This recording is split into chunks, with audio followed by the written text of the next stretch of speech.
हरिओम। हम लोग श्रीमद् भगवद गीता में चैप्टर 4 और आज हम लोग का 3 श्लोक हैं 16, 17 और 18। तो आइए पहले चैंट करते हैं इसका।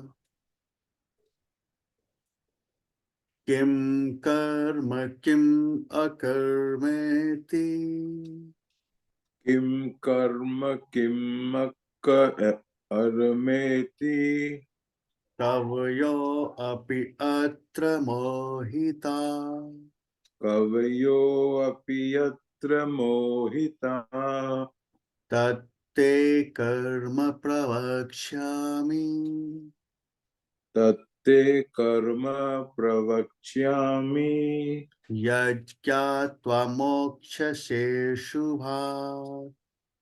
यज्ञात्वा मोक्ष्यसे शुभात्।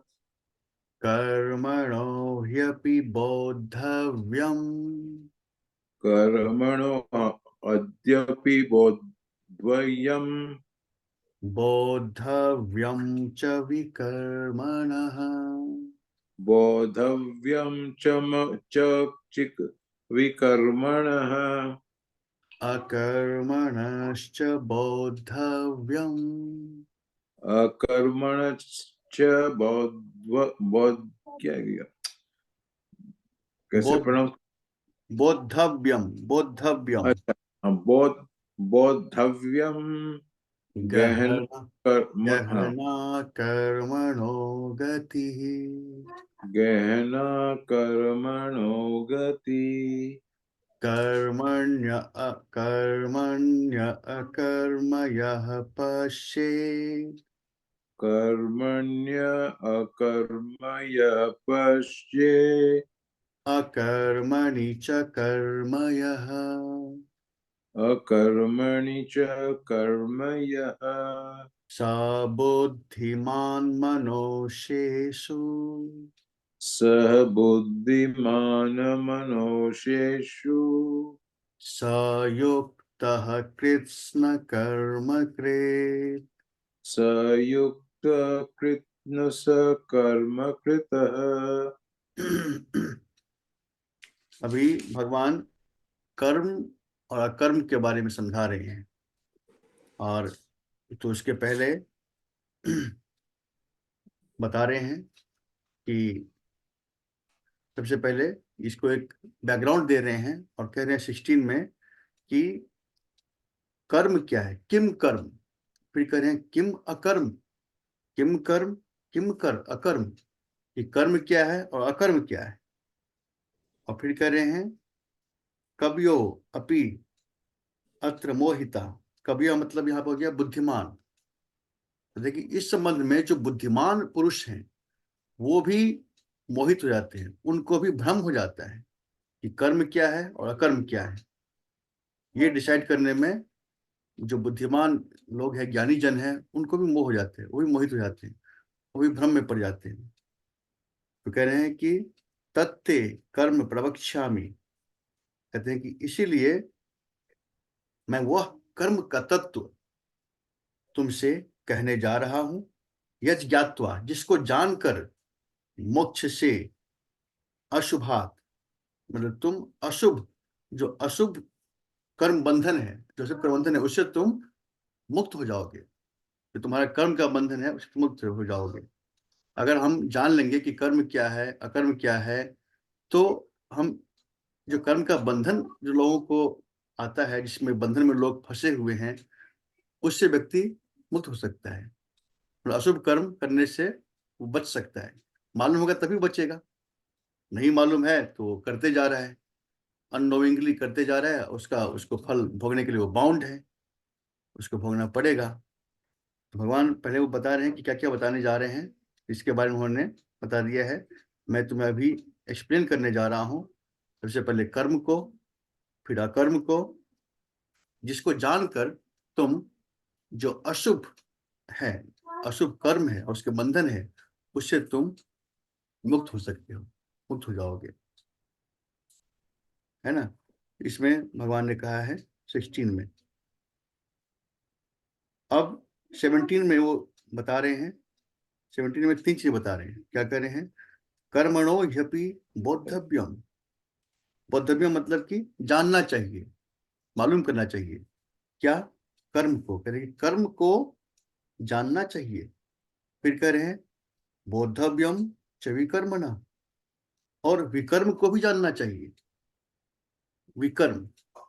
और फिर कह रहे हैं अकर्मणश्च बोद्धव्यम, और अकर्म को भी जानो। तीन चीज कह रहे हैं, कर्म, अकर्म और विकर्म, है ना। अब देखिए यहाँ पे बिल्कुल क्लियर है। कर्म, कर्म का मतलब है कि करना, जो हम करते हैं वो अकर्म कर्म है। और अकर्म का मतलब है कि नहीं करना। मतलब अभी ऐसे कि आप, मैं बोल रहा हूँ, तो मैं बोल रहा हूँ तो मैं बोलने का कर्म कर रहा हूँ। लेकिन कोई भी, आप जो है अभी सुन रहे हैं, आप सुनने का कर्म कर रहे हैं। लेकिन कोई ऐसा भी है जो ना बोल रहा है ना सुन रहा है, सिर्फ वहां पर मौजूद है, तो कुछ भी नहीं कर रहा है ना। आत्मा, आत्मा। हाँ। हाँ, तो वो अकर्म है। मतलब जो कर रहा है वो कर्म है, जो नहीं कर रहा है वो अकर्म है। तो अभी जैसे कि देखिए कि जैसे कि हम चल रहे होते हैं, हम कहीं चल रहे होते हैं, वॉक कर रहे होते हैं, हमारा पैर तो चल रहा है, लेकिन एक ऐसा भीतर, एक ऐसा हमारे भीतर एक पोजीशन है जो नहीं चल रहा है, जो बिल्कुल कांस्टेंट है, और वो उस चलने का साक्षी है। इस पैरों के चलने का साक्षी है, वो कांस्टेंट है, वो चलने रहा है। उसी के बारे में कहा गया है, बिनु पग चलई सुनई बिनु काना, और कर बिनु करम करई विधि नाना।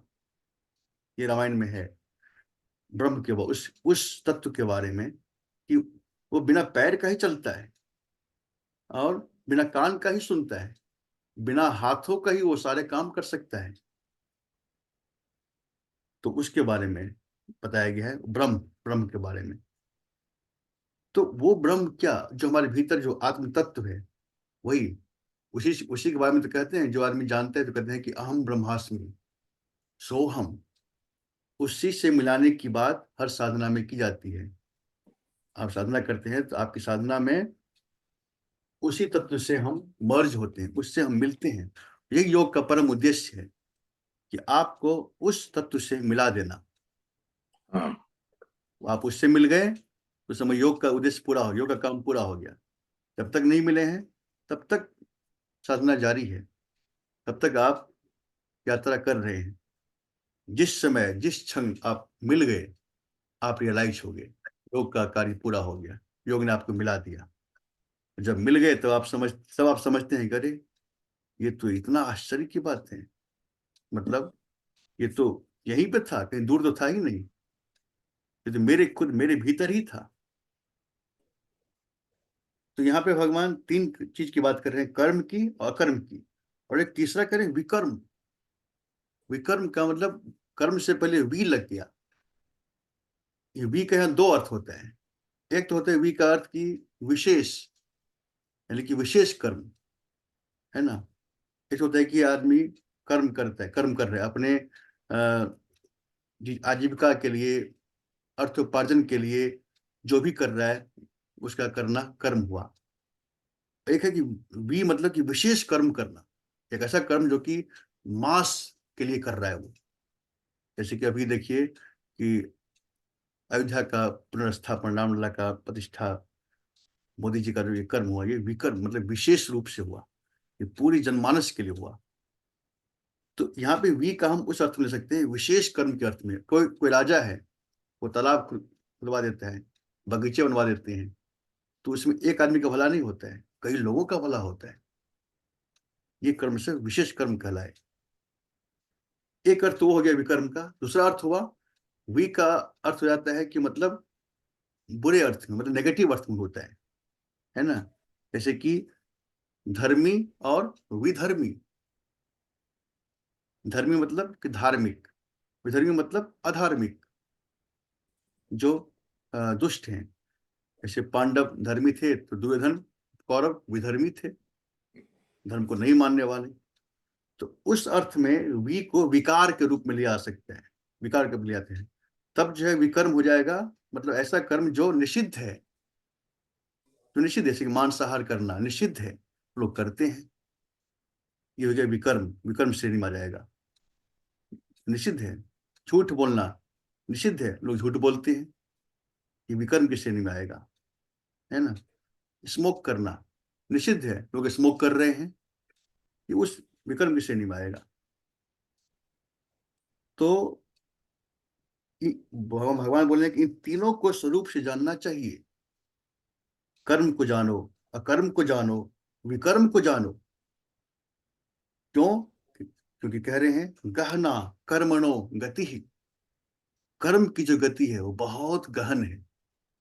इसकी जो गति है, इसका जो कर्म का जब आता है, इसका जो कैलकुलेशन है, इसका जो मैथमेटिक्स है, वो बहुत जटिल है, कॉम्प्लेक्स है। अब देखिए भीष्म पितामह को, भीष्म पितामह ने 101 बर्थ बिफोर वो कर्म किया था। क्या किया था कि मतलब एक मरे हुए सर्प को उठा के कटीले झाड़ी में फेंक दिया था, और वो इतने जन्म के बाद वो कर्म इनके सामने आया महाभारत में, कि उनको भी पानों की सैया पर सोना पड़ा। तो ये कर्म की गति बहुत गहन है, और ये नहीं है कि हमने अभी किया तो हमें इसी जन्म में मिल जाएगा। ये हमें कई जन्मों के बाद भी हमारे पास सामने आ सकता है, या इस जन्म में भी आ सकता है। ये डिपेंड करता है बहुत चीज़ों पे, बहुत फैक्टर्स हैं इसके, इस पे कि कर्म हमारे सामने मैच्योर होते हैं, आते हैं। तो इसलिए हमें कर्म के प्रति सावधान है, और इस कर्म के स्वरूप को जानना है। कर्म को, अकर्म को, विकर्म को। विकर्म ऐसे निषिद्ध कर्मों से हमें बचना है, और विशेष कर्म अगर हम करते हैं तो उससे हमारा बहुत ही हमारा रिफाइन होता है। जैसे कि कोई दूसरे को परोपकार के लिए ऐसा कोई कार्य करता है, किसी ने नदी बनवा दिए, किसी ने जो है मतलब तालाब खुदवा दिए, किसी ने कुछ प्याव लगवा दिए, कुछ कुछ करवा दिए, ये कर्म सब उनको मतलब ये दिव्य बनाता है, देवता की श्रेणी में लाता है। अपना पेट, कहते हैं अपना पेट तो पशु भी भर लेते हैं, लेकिन जो अपने पेट भरते हुए दूसरे का भी ख्याल करते हैं, तो वो आगे आपको थोड़ा ऊपर श्रेणी में वो उठ रहा है। और मनुष्य का जन्म हमें यही इसलिए मिला है कि अपना पेट भरते हुए तुम आसपास दूसरे का भी ख्याल रखा करो। इसके लिए मनुष्य का जन्म मिला हुआ है, और उसके लिए हम समर्थ हैं, हम कर सकते हैं अपने शक्ति से, यथाशक्ति। तभी कहते हैं ना कि दान करना चाहिए, यथाशक्ति करना चाहिए, जो भी ये शक्ति है। आपको चंदा मांगने आता है, कोई जरूरी नहीं कि आप मतलब उसको 1000 लाख दे ही दो। अगर आपके पास 500 का नोट है तो आप वो भी दे सकते हो, है ना। लेकिन देना है, यथाशक्ति दान हमें करना चाहिए। तो ये दान करना मतलब कि हम अपने दायरे से निकल के हम दूसरे के लिए भी कुछ कर रहे हैं, कुछ माइंड में सोच रहे हैं, और कुछ हम कर रहे हैं अपनी शक्ति के अनुसार। ये कर्म से हमारा विशेष कर्म हुआ, स्पेशल कर्म हुआ। ये कर्म हमें मनुष्य से देवत्व की ओर ले आता है, देवता की ओर ले आता है। नहीं तो अपना कमाना खाना और मर जाना, ये तो सभी बाकी लोग कर लेते हैं, सबको हो जाता है।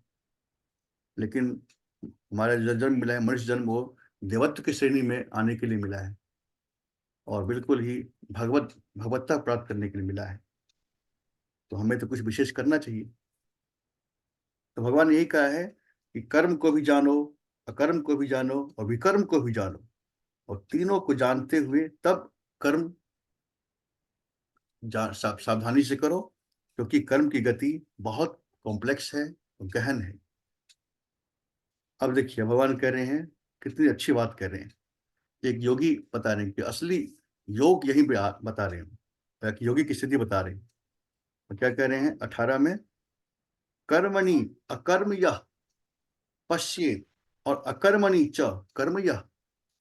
मतलब कि जो कर्म में अकर्म देखता है, और अकर्म में कर्म देखता है, ये कितना दोनों मतलब विरोधी है, लेकिन दोनों साथ साथ हैं। जैसे कि अभी हम चल रहे हैं, वॉक कर रहे हैं, वॉक कर रहे हैं तो आप देख रहे हैं कि पैर चल रहा है, और पैर के साथ हमारी पूरी बॉडी मूवमेंट की मोशन में चल चल रही है। पूरी बॉडी का मोशन हो रहा है, लेकिन ये करते हुए आप देख रहे हैं हमारे भीतर जो एक दृष्टा भाव है वो नहीं चल रहा है, वो इस चलने का साक्षी है। तो मतलब आप ये देख रहे हैं कि हम ये चलते हुए भी नहीं चल रहे हैं, है ना, या कुछ बोलते हुए भी हम नहीं बोल रहे हैं। ऐसा हमारे भीतर ऐसा है जो इस बोलने का भी साक्षी है, इस बोलने का भी विटनेस है, दृष्टा है। तो वो हम साफ देख रहे हैं कि कोई है जो कि बोल रहा है, कि कोई है जो कि नहीं बोल रहा है, हमारे भीतर ही वो इस बोलने का साक्षी है। तो ये है कर्म में अकर्म, मतलब हम बोलते हुए नहीं बोल रहे हैं, और अकर्म में अकर्म मतलब हम बोल तो नहीं रहे हैं पर बात भी निकल रही है, हमारे मुंह से बाहर जा भी रही है। हम चल तो नहीं रहे हैं, हम तो स्थिर हैं, स्थिर आत्मा है, लेकिन बॉडी चल भी रही है। तो नहीं चलते हुए हम दूरी भी तय कर रहे हैं, और चलते हुए हम इस चलने के साक्षी भी हैं। ये जो कॉम्प्लेक्सिटी है जिसके माइंड में आ गया, भगवान शिव कह रहे हैं कि सौ बुद्धिमान मनुष्य सु, ऐसा जो व्यक्ति है जिसको ये तत्व समझ में आ गया वो बुद्धिमान है, वो सभी मनुष्यों में बुद्धिमान है। जिसको ये कॉम्प्लेक्सिटी समझ में आ गई, जिसको ये जो है मिस्ट्री समझ में आ गई कि एक्शन इन इनएक्शन और इनएक्शन इन एक्शन, ये चीज। जरा ये दोनों का एग्जांपल दीजिए, action in inaction and inaction in action. Example example देखिए, देखिए आप बैठे हुए हैं यहाँ पे बैठे हुए हैं, और आप मन से पहुंच सकते हैं अपने ऑफिस में। आप यहाँ बैठे हुए हैं, लेकिन आप मन से पहुंच रहे हैं, और मन से पहुंचकर आप ऑफिस के कामकाज को देख रहे हैं। तो आप ऑफिस में फिजिकली तो नहीं है, लेकिन आप उस कामकाज को आप पूरा जो है विजुलाइज कर रहे हैं, देख रहे हैं। ये हो गया आपका इन एक्शन इन एक्शन। काम तो नहीं हो रहा है, लेकिन आप एक्शन में है, काम कर रहे हैं, मन से काम हो रहा है। इसी तरह जैसे कि दूसरा व्यक्ति कोई पूजा कर रहा है, पूजा कर रहा है, हाथ से फूल भी चला रहा है, मंत्र भी पढ़ रहा है, सब कुछ कर रहा है, लेकिन माइंड उसका वहां पे तो नहीं है, माइंड कहीं दूसरी जगह पर है। तो वो ये पूजा करते हुए पूजा नहीं कर रहा है। वो माइंड अगर वहां पे उसका नहीं है तो पूजा करते हुए पूजा नहीं कर रहा है, वो जहां पे है वो वहां पर है।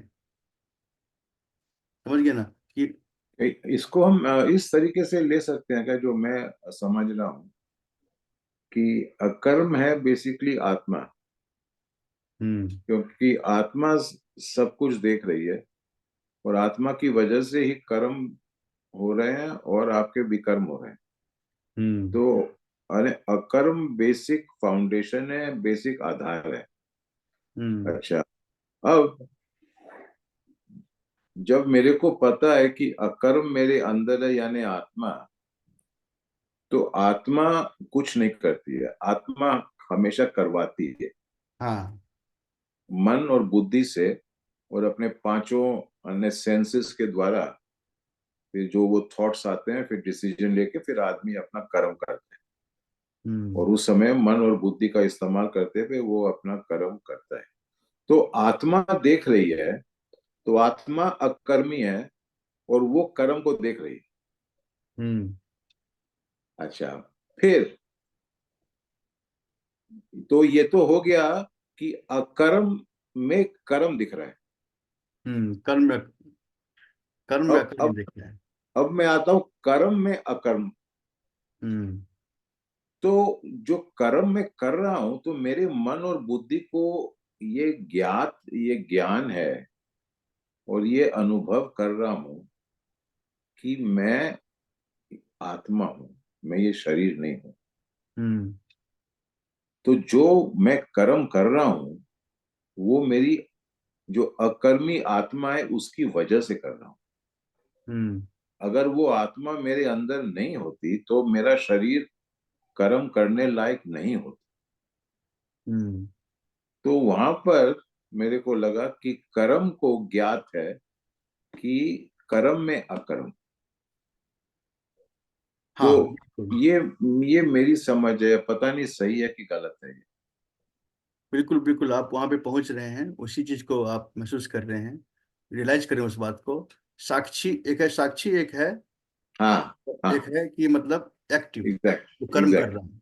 एग्जैक्ट। तो आंख नाक कान अपने कर्म कर रहे हैं, आंख आंख देख रही है, कान सुन रहा है, नाक स्मेल ले रहा है, ये सब अपने अपने कर्मों कर्मों में एंगेज है ना। लेकिन इन सब के पीछे एक है जो कि इन सबको देखने वाला है। हाँ तो जो देखने वाला है वो अकर्म हो गया, जो करने वाला है वो कर्म है। तो आप जो है मतलब अब आपकी पोजीशन, आपका जो पोजिशनिंग है वो हो सकता है, आप कभी आंखों में हो सकते हैं जो देख चीजों चीजों में है, तो इसका मतलब आप एक्टिव हैं, आप कर्म में एंगेज हैं। और आप जब उस साक्षी भाव में होते हैं तो आप अकर्म के पोजीशन में है ना। मतलब मेन सारी बात आप पर है कि आप कहाँ पर हैं, आपके भीतर ही दोनों पोजीशन है, कर्म भी हाँ अकर्म भी। ठीक है ना। अब it is all depend on you, where are you. आप कर्म के पोजीशन में है क्या कर्म के पोजीशन में, दोनों आपके भीतर है ना। फंक्शन फंक्शन भी है और विटनेस भी, दोनों आपके भीतर है। अब आपको अगर मुक्त होना है, आपको मतलब आनंद लेना है इसका, तो आप इसमें विटनेस के भाव में आ जाइए और देखिए कि सारा काम एकदम चल रहा है, हम तो कुछ कर ही नहीं रहे हैं, अपने आप सब हो रहा है। गुणा गुणेषु वर्तन्ते, आंख देख रही है, कान ये हो रहे हैं, तो आपको बड़ा मजा आएगा, आनंद आएगा। करते हुए हम कुछ कर ही नहीं रहे हैं, सारे ये सब कर रहे हैं। तो वो ये आपको बिल्कुल लिबरेट करेगा, ये ना अकर्म का पोषण लिबरेट करेगा। लेकिन जब आपको पूरा एक बेस्ट फिनिशिंग देना है, तब आपको कर्म के फेज में आना पड़ेगा। आपको खुद को कर्म के फेज में, कुछ आप कुछ ऐसा प्रोजेक्ट कर रहे हैं आप, और आप उस आपको उसको पूरा बेस्ट उसका सक्सेसफुल करना है, तो आप कर्म के फेज में आइए और फिर उसको पूरी तल्लीनता के साथ करिए। तो जो नहीं कर रहा है तो वो हो गया कि नहीं करते हुए करना, और करते हुए नहीं करना। ये जो माजरा है ना, ये समझ में आ गया, आप यू बिकम योगी, और आप अपने जीवन को बिल्कुल एंजॉय करेंगे। और भगवान ये है कृष्ण कॉन्शियसनेस, कृष्ण जी की कॉन्शियसनेस यही है। तभी भगवान कृष्ण ने कहा है कि मैं इन तीनों लोकों का, पूरे ब्रह्मांड का कर्ता होने के बावजूद भी मुझे एक भी कर्म जरा सा भी लिप्त नहीं कर सकता, क्योंकि मैं अटैच हूं ही नहीं, मैं इसमें अटैच ही नहीं। मतलब मैं अकर्म के पोजिशन में हूँ, अकर्म की स्थिति में रह करके सारा कर्म कर रहा हूँ। इसीलिए मुझे दोनों दोनों चीज का पता है, कर्म जो हो रहा है उसका भी पता है, और नहीं हो रहा है उसका भी पता है। इसीलिए करते हुए भी नहीं कर रहा हूं, और नहीं करते हुए कर रहा हूं। ये जो मिस्ट्री है, ये एक हमारे माइंड में अगर घुस गई, तो उसके बारे में भगवान कह रहे हैं कि 100 बुद्धिमान मनुष्येषु, वह जो व्यक्ति है वो सभी मनुष्यों में बुद्धिमान है। और फिर कह रहे हैं 100 युक्त, और वह योगी है। और फिर कह रहे हैं कृष्ण कर्म कृत, और वह संपूर्ण कर्मों को करने वाला है। ऐसा बता रहे हैं, बिल्कुल ही एक कर्म योगी की बात कर रहे हैं।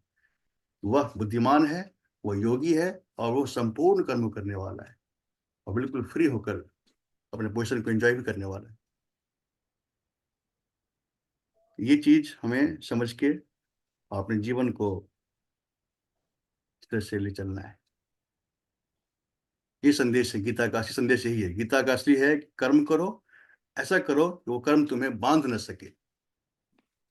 ये क्वालिटी हमें डेवलप करनी है। अच्छे अच्छे थे आज आज आज एक अच्छा नया ज्ञान हुआ आज। बहुत ही बेस्ट है आज, ये श्लोक तो मैं बहुत ही लाइक करता हूँ। आज का श्लोक है आपका 18 श्लोक। 18 मुझे बहुत मोस्ट फेवरेट श्लोक लगता है इसका। कई फेवरेट मुझे, बेस्ट ऑफ दी फेवरेट श्लोक, आज वन ऑफ द बेस्ट। आप ही इसको अंडरलाइन कर सकते हैं 18 नंबर को। हाँ, 18 श्लोक बहुत ही बेस्ट है। तो कल करें 19 20 21। हाँ, कल हम लोग